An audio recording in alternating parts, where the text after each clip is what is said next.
Você já parou para pensar se a sua opinião realmente é a sua opinião? Ou será que ela foi moldada por narrativas cuidadosamente construídas para que você pense da maneira como você pensa? Hoje, em comemoração aos 100 anos do Grupo Globo, nós vamos revelar como a grande mídia distorce pesquisas, manipula informações e empurra uma versão bem, vamos dizer assim, peculiar da realidade e dos fatos para você. Para ilustrar aqui o meu ponto, nós vamos usar como exemplo nesse vídeo uma pesquisa que foi recentemente divulgada sobre a tal regulação das redes sociais. O brasileiro majoritariamente apoia a regulação das redes sociais, porque vê nisso um instrumento importante para coibir crime.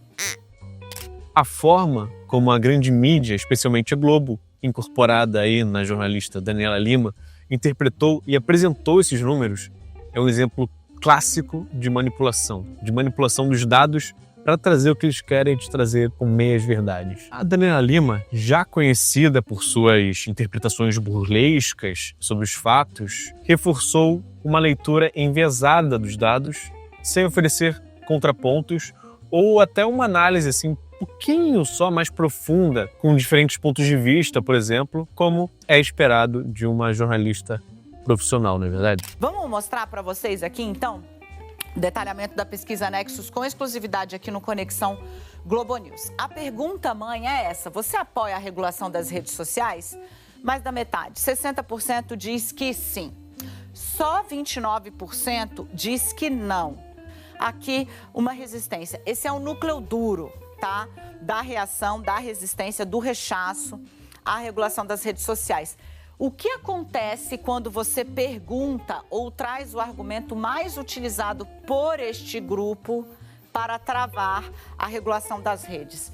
Liberdade de expressão. Aí você racha no meio a maioria pró-regulação das redes. Metade diz que só apoia regular a rede se não houver limitação de liberdade de expressão. Apresentando essa pesquisa na TV, a jornalista anunciou que a maioria do povo brasileiro apoiava a regulação das redes sociais. O brasileiro majoritariamente apoia a regulação das redes sociais. Majoritariamente. Mas deixou em segundo plano o fato de que a pesquisa foi realizada com apenas 2.000 pessoas. Além disso, ela ainda afirmou que esse apoio massivo do povo brasileiro, segundo ela, se deve ao fato de que isso seria uma medida para coibir crimes, veja só, crimes e fake news. Porque vê nisso um instrumento importante para coibir crime. Porque, na verdade, é só uma ilação da jornalista, né? Uma opinião, um devaneio, sei lá, que ela tirou não sei de onde. Porque em nenhum momento da pesquisa essa pergunta é feita ou é elaborada aos entrevistados. Outra coisa, esse gráfico aí utilizado reforça essa manipulação deles, a maneira como eles apresentam esses dados, esses números. Ela apresenta os dados de uma maneira que induz o espectador a acreditar que 60% das pessoas são sim favoráveis à regulação. A tarja, esse letreiro aí que fica embaixo no vídeo, exibe a manchete: 60% apoiam a regulação das redes sociais. Quando, na verdade, ao analisarmos a pesquisa como um todo, descobrimos que o gráfico mais aproximado deveria ser esse aqui que eu vou mostrar para vocês agora, onde mostra que, na verdade, apenas 28% são totalmente a favor da regulação irrestrita. Outros 30% apoiam apenas se não houver restrição à liberdade de expressão. E mais 29% são totalmente contrários. Ou seja, a verdade é que a maioria dos entrevistados está mais preocupada com a censura e a limitação da liberdade de expressão do que com a regulação da rede em si, sabe? Por isso, na minha humilde opinião, outra sugestão aqui seria trocar essa manchete aí da tarja para: a maioria é contra a limitação da liberdade de expressão. Outro ponto importante é a soberba da tal jornalista ao dizer que os entrevistados, suposto povo brasileiro, criou uma confusão de conceitos, quando, na verdade, ela é quem está completamente embriagada aí nos seus próprios achismos e distorcendo o resultado de acordo com seus próprios interesses. Há claramente uma confusão quando você vai mergulhar na pesquisa, de conceitos. A pergunta, a checagem de fatos nas redes sociais ela é importante? 73% dizem que sim. 19% dizem que não. Para eles, tanto faz se é verdade ou se é mentira. As pessoas depois são perguntadas, né? Mas a checagem deve ser feita pelos próprios usuários? 65% dizem que sim. Eu somo o dado da OCDE, que mostrou que o Brasil é um dos países onde as pessoas menos sabem distinguir o que é verdade e o que é mentira nas redes sociais. Então vamos deixar aqui a checagem sendo feita pelos próprios usuários? Ela aponta essa confusão porque 73% dos entrevistados dizem que a checagem de fatos nas redes é importante sim. E 65% afirmam que essa checagem deve ser feita pelos próprios usuários. Na visão da Mortadela, a checagem deveria ser feita pela grande mídia ou pelas agências de checagem independentes, como era feito antes do Elon Musk comprar o Twitter. Mas o que ela não percebe é que as pessoas valorizam sim a checagem dos fatos, só que não confiam mais na mídia tradicional, na Globo, nessas mídias independentes aí que se dizem independentes. A checagem feita pelos usuários funciona tão bem que agora políticos de todas as cores são cobrados, como por exemplo a deputada de extrema esquerda que fez comentários antissemitas. Também o ministro se considera como um semideus e ele próprio cria fake news sobre os gastos públicos.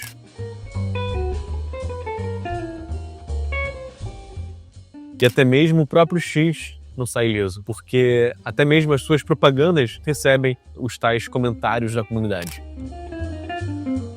Isso preocupa muito a mídia tradicional, porque com a internet livre e a moderação da própria comunidade, a grande mídia perde o monopólio da informação e principalmente o controle de como a história é contada. Obviamente que não é a primeira vez que a Globo utiliza pesquisas para manipular a opinião pública. A velha mídia tem um histórico de manipulação para favorecer os seus próprios interesses. Interesses bem escusos, obscuros, vamos dizer assim. Um exemplo clássico aconteceu durante as eleições presidenciais de 1989, onde a emissora favoreceu Collor contra o Lula.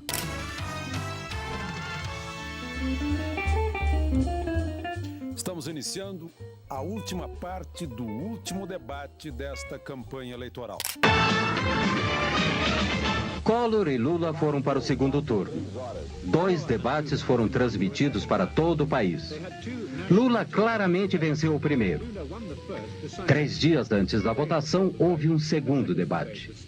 No dia seguinte, o Jornal Nacional editou e transmitiu um resumo editado de 6 minutos, assistido por 64% da audiência.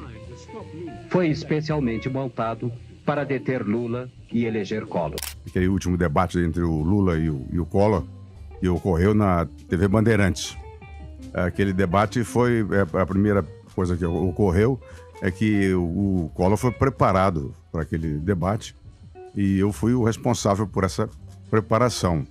Havia um confronto do bom moço, bonitão, até o nosso Collor, e ali eu dei um jeito na gravata dele, soltei a gravata dele, despenteei o Collor, joguei umas gotinhas de glicerina, ele ficava um pouquinho suado para fazer aquele enfrentamento com o Lula, que era na verdade, o sapo popular, né?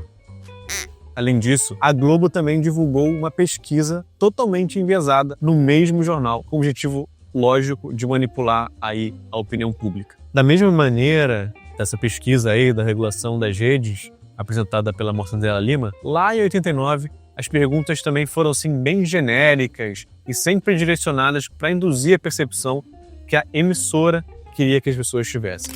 E quem venceu o debate? Depois do resumo, o Jornal Nacional apresentou os resultados de uma pesquisa telefônica sobre o debate feita pela agência responsável pela construção da imagem eleitoral de Collor. As perguntas eram vagas. Collor venceu Lula em todos os sentidos. Não foi perguntado em quem as pessoas entrevistadas iriam votar. Collor teve 45% das respostas e Lula 34,1%.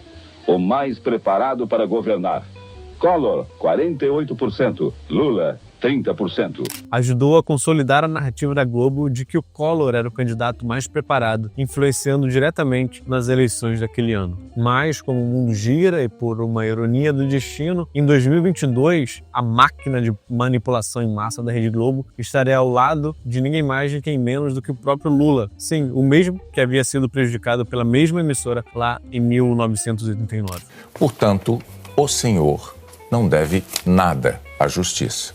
Agora que você viu como a manipulação acontece, precisa estar sempre atento. Precisamos estar sempre vigilantes e atentos aos dois lados de qualquer fato. Meu amigo, se liga, não aceite informações sem questionar. Busque fontes alternativas, compare as narrativas e analise os dados por si mesmo. A história nos mostra que a grande mídia tentou manipular as eleições, debates e pesquisas antes. E agora também está tentando novamente com essa história aí de regulação das redes sociais para manter o seu monopólio intacto. A internet precisa ser livre para que a gente consiga ter debates assim como esse. Meu nome é Lambruno, aqui no canal Lambruno, e se não for muito incômodo, por favor, eu te peço que inscreva-se aqui no canal e me ajude a alcançar minha meta aí de 100 mil inscritos. Faltam apenas 99.999. E compartilhe esse vídeo com aquele seu amigo, aquela sua amiga que acredita em tudo que vê na TV. E lembre-se, hein? Uma sociedade bem informada é uma sociedade livre. Valeu, galera. Até mais.